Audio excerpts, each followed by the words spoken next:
the league is done now, 16 points behind, a couple more wins for Leverkusen, that's in the bag for them. But the Champions League is still very much there, all to play for. Both Partey and Declan Rice, that's going to scare me even more, because that's nullifying Jamal Musiala, and that's our main player. That he will set up not to lose more than to win at the Emirates.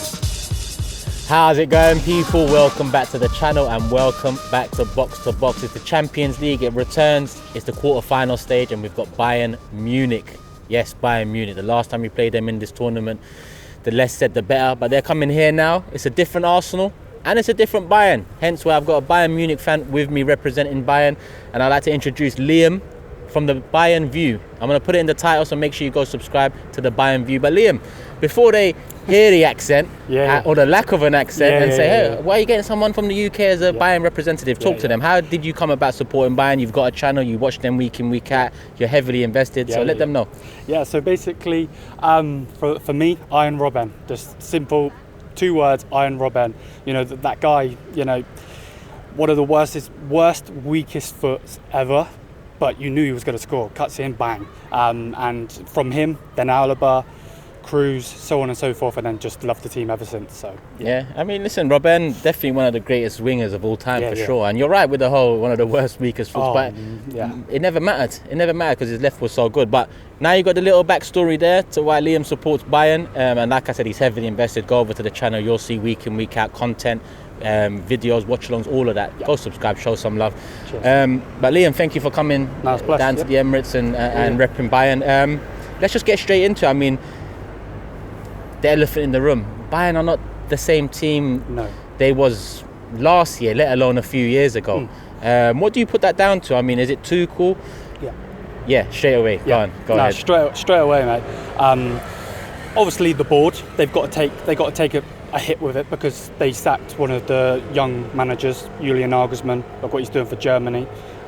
He's doing good for Germany, and there is links to him coming back. I really, really hope he does come back. It'll be egg on their face. But yeah, Thomas Tuchel. I didn't rate him at any of the clubs he's been at. I generally think that he is a Borussia Dortmund fan, destroying us from the inside. And yeah, generally that's how I see it. Thomas Tuchel.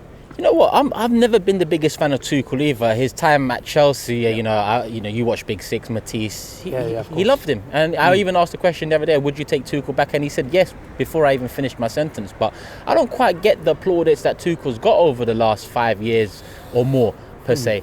But now he's at Bayern, a Bayern team that have just come off the back of winning a league title on the last day of the season. You know, Dortmund fucked about. Jamal Musiala. He stepped up. It's just gone backwards since. Now the argument could be that if you look at Chelsea, Tuchel Cup competitions, that's where he excels. Is that the hope that you and other Bayern fans have, that the league is done now, 16 points behind, a couple more wins for Leverkusen, that's in the bag for them. But the Champions League is still very much there, all to play for. Yeah, look, the thing for me, it's like, why are we getting a cup manager? We should be going for everything. You know, like 2020 lockdown, we won everything there was to win. You know, and of course we had a great team, Thiago in the midfield, Lewandowski, so on. But why have we brought him in? I don't understand. I generally think he's the German Gareth Southgate. I really do, mate. Like, he's so bad. I don't get it. And I was Tuchel out from the day he stepped in the door. I think the what they did to Julian Nagelsmann was a disgrace. Really, really was. But yeah, for me, cup manager, I can see why Matisse likes him. You know, at the end of the day, there's no memories for me. He nearly lost us the league. That's my memory. Memory for him, he wanted him in the Champions League. You know, and I don't want my team playing a 5 at the back formation neither. I like the 4 at the back, go attack. You know, we've scored, I believe, over 70 goals this season as it is. Like, we got great attacking talent. Obviously, you'll know one of the main ones, Harry Kane. Of course. Familiar around these parts. And man. So, yeah. Do you think that is the correct approach though? Like, considering you've come here with not the highest of hopes, Bayern's form coupled up with Arsenal's form, looking at how Tuchel won the Champions League, looking at how Tuchel went to the majority of the finals with Chelsea, it was very rigid, very structured. I won't call it an out-and-out low block, but the emphasis was more on a defensive unit than an attacking, free-flowing, formation. I personally am more wary of that Tuchel coming into the Emirates. One that's looking to nullify us, one that's looking to come out of here with, maybe a 1-goal margin or a draw, than I am a Tuchel who does play into Bayern's strengths, which is in attack. Yeah. I don't know why that is, because like you said, and I agree, Bayern's strengths are in attack, but I just feel like knowing Tuchel from the Premier League, I assume that he will set up, especially now that he's under pressure and this is last chance saloon for him, that he will set up not to lose more than to win at the Emirates. Yeah, no, 100%.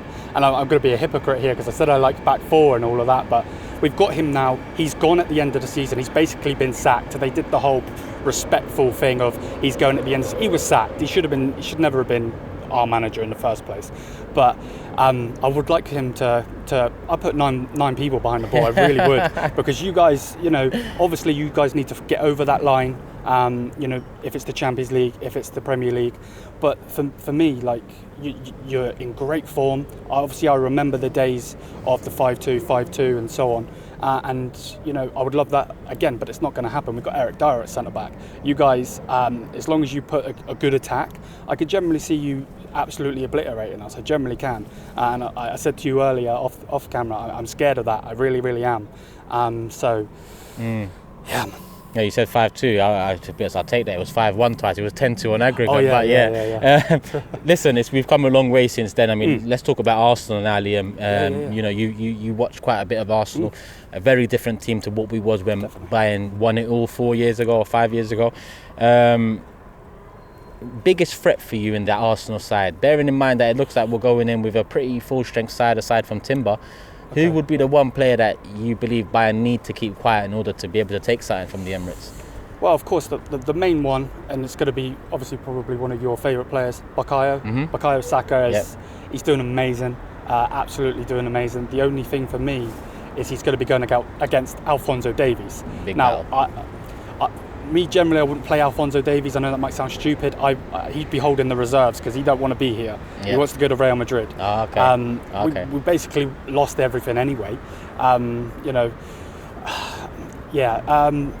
Saka, Declan Rice. Obviously, we were linked with it. We were one of the clubs that were in for him. I never thought he was leaving England. I didn't see it happening.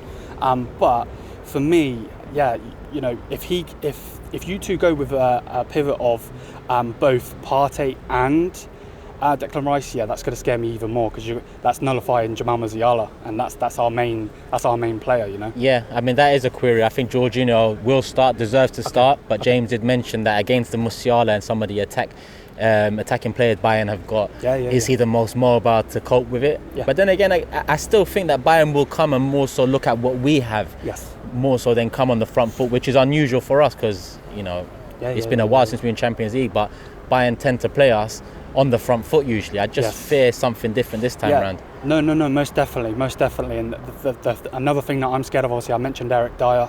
If he plays him, my word, if it's in a back five, okay. If it's in a back four, that was a crazy one. Yeah, because Kim Min-jae, quality. Exactly. Upamecano, hit and miss. Definitely hit and miss. But the problem with it is Eric Dyer. Think of this: Eric Dyer has benched one of the best centre backs in Europe last season, Kim Min-jae. Napoli haven't been the same. Yeah. So weird. The only thing that scares me, your two centre backs, they stopped Haaland. Yeah. Can they stop Kane? He's not wearing a Spurs shirt no more. But they're going to know. They're going to know, and they're going to try and nullify him. Of course, he's scored a ridiculous amount of goals this season. Best striker in the world for me personally, right now. And man, I'm worried. I really, really am. Yeah, he's not wearing a Spurs shirt, but the way Bayern's season has gone, their remnants are still there, I think. But he has scored a hell of a lot of goals already, past the 30 goal mark, and it's been a little while there. Probably going to break the record for Bundesliga.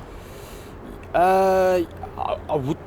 Or is it touch and go? I don't know. I think it's touch and go now because of just how bad we are. Yeah. It looked like he was on course to smash it at one point. Yeah, Leroy Sané was just doing bits, and he's gone. I don't know where he's gone, to be honest with you. Shall of himself, he's not there, and obviously he's injured. I don't think he'll be playing, but he was the main guy, linking in with Harry Kane to, get those goals. And obviously Harry Kane's still scoring a ridiculous amount of goals. I hope he gets a couple against you, being the fact that it's Arsenal. But I don't know. I really, really don't know. It's a difficult one. 100. Well, before I go into the potential missing players that I don't think are missing, because we've seen them in training now for Bayern. You mentioned Rice links to Bayern, but Havertz was even more heavily linked to Bayern in the summer. Came in, me myself very hesitant about this transfer. I wrote it off straight away, didn't understand it. But more recently, especially this calendar year, we're seeing some good use out of Havertz. We're seeing him decide games. I think the last time out against Brighton, that second half, the second goal, the third goal was needed, and both moments came either through Havertz or ended with Havertz. Do you think that's one miss for Bayern, or do you think that's someone that, similar to me, you didn't expect much from, but it seems like Arteta yet again is turning it around? Bayer Leverkusen Havertz, I was scared of.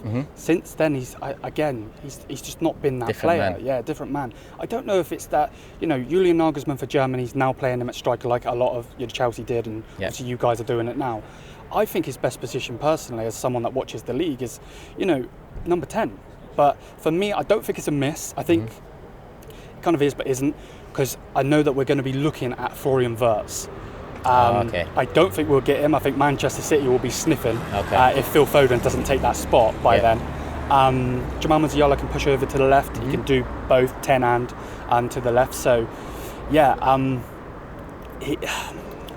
be typical that Havertz will come up, Bayer Leverkusen obviously doing amazing. He's obviously played there for a long, long time, come up through the youth ranks and so on, and it'll be typical that he does something against us. And Muller's already mentioned him in terms of German homecoming and so on. Love Thomas Muller. Well, Muller's another legend. All right, so you mentioned Saka as the one to watch, but also mentioned Rice, the centre back pairing too. What about for Bayern? Who needs to have a big game in order for you to believe you're taking something here? Best striker in the world, Harry Kane. It's just got to be.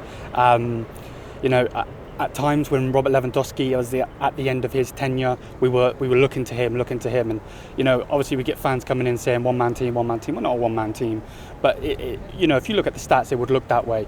Of course, Harry Kane's got to have a good game. If he doesn't have a good game, I'm going to be really disappointed. What are you going to be up for? You've left Spurs because you never won anything with them to go and win a trophy. Kane curse, but he needs to come to this stadium and bang in some goals for me, mate. And if not, Jamal Musiala. I hate comparing him to Messi. I think it's stupid, but the way he can just dribble through those players like it's nothing, just amazing. So those two, Kingsley Coman always comes up in the big games. Scored in the Champions League final. He does, yeah. It's going to be the first time he hasn't won a league for 11 in his years. whole career. So. Thanks to Thomas Tuchel, but ruined that one. Those two, and then Coman as well. Musiala, I think over the last maybe 6, 12, 18 months, his name has started going under the radar a bit more than it was before. But a quality player for sure. I think it's just Bayern are not in that great place at the moment, hence why 100. Some of the players. Leroy Sané, we know what he's about from the Premier League. Gnabry, we know what we lost there. Another player I forgot to mention. I would love nothing more for him to go to one of the corners and do his celebration. No, he can't do that. He won't do it. He loves you, 100%. But just as a Bayern fan, stir the pot. But 100%. I think those are we got threats, but we're not the team we were. We're really not. We don't have the likes of Lewandowski to back us up. Lewandowski loved getting goals against you guys. Harry Kane has had his fair share as well. Had his fair share, 100%. But will he be able to do it because we're not creating enough for him? But listen, Bayern are not the same team they was. It's up to us to take advantage because when we wasn't the same team that I grew up watching, Bayern certainly took advantage. So now's our time. We are the home team, so we're going to slowly, surely move it to predictions, and I'm going to go first. I've got something in the back of my mind, Liam, saying that Tuchel is going to set up defensively, and that will make it a tight game, a very tight game. But just with the hope that he opens up a little bit, I'm going to say 3-1 Arsenal and say there's goals in it. I think we not necessarily need a 2-goal lead, but I think we should be able to take a 2-goal lead to Munich. So I'm going to go 3-1 because the threats you have in attack, regardless of your form. I'm going to go 3-1 and stick to it. 3-1. What are you saying, Liam? You know what? I would take a 3-1. Yeah. I know that might sound silly because we're losing. Obviously, it's a loss. I don't expect us to win here. I really don't. Yeah. And I know a lot of the people might be like, Bayern Munich, 6 Champions Leagues, 11 league trophies. Tuchel has ruined us, generally ruined us. Good riddance to him when he goes. I would take a 3-1. Hopefully then we could maybe win 2-0. Turn it around. And then turn it around. Obviously there's no away goals, is there, anymore? No. So that would push it. I'm going to go with a 1-1. I've stayed with 1-1. Don't get it twisted. I'm not going 1-1 because I can see us getting smashed. I can see us generally getting smashed. I never want to go against my team. So I'll say a 1-1, but I can generally see us getting slapped. Yeah, well, we're going to talk about it after anyway. I say after because we play you again in a couple of weeks, so we will talk before that one, Liam. Before we go, let them know, I've tagged the channel, but talk to them, let them know where they can find you. Yeah, no, 100%. Thank you for watching this video. It's nuts to even be holding this microphone generally. But yeah, the Bayern View is where we are. 3 videos a day, just constantly grinding out that content. Love this club more than anything, even though I'm English. Love this club more than anything. So yeah, the Bayern View is where we are. That's one, Liam. There you go, people. The Bayern View, it's in the title, so you can just click it there. It won't go off the page. Subscribe, show some love. Let us know your thoughts in the comment section below. Liam will be back in a couple of weeks. Give us your predictions for the Emirates fixture. Give us your lineups for the Emirates fixture. And make sure you're subscribed with the notification bell on, people. Love for the lovers. Always hit the like button on the way out, and big up Liam.